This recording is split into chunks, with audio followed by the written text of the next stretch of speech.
এক কনস্টেবল আমাকে এখানে বাড়ি মারলো, কয়েকটা ক্যামেরা মনে রেকর্ডও হয়েছে।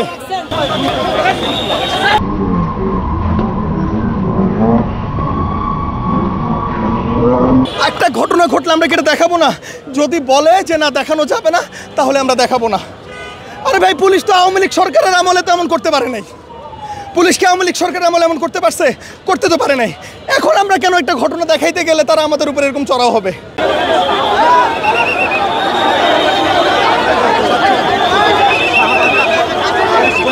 আমি তো কিচ্ছু বলি নাই, কিচ্ছু বলি নাই।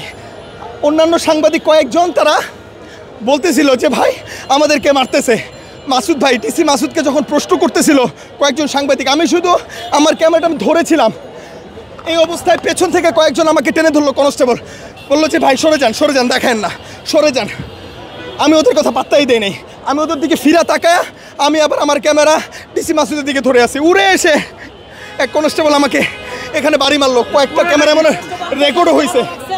বাংলাদেশের একমাত্র স্মার্ট সিটি বসুন্ধরা এখন আরো নিরাপদ, আধুনিকতায় আরো এক ধাপ এগিয়ে।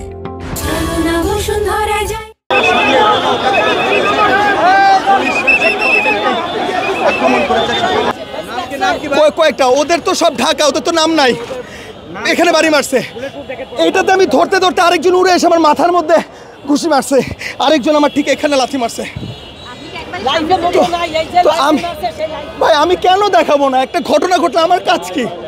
আমার কাজ কি? আমার কাজ তো দেখানো, আমি তো দেখাবোই।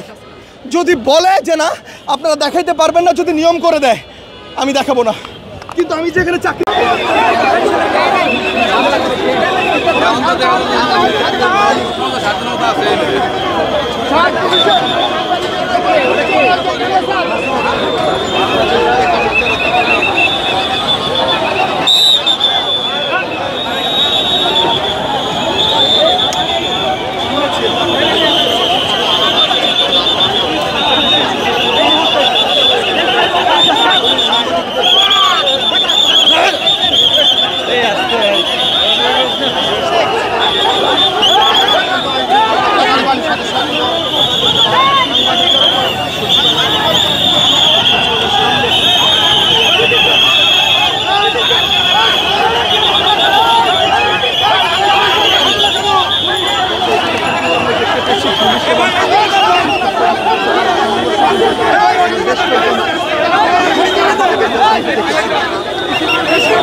সাংবাদিকদের মারবে কেন?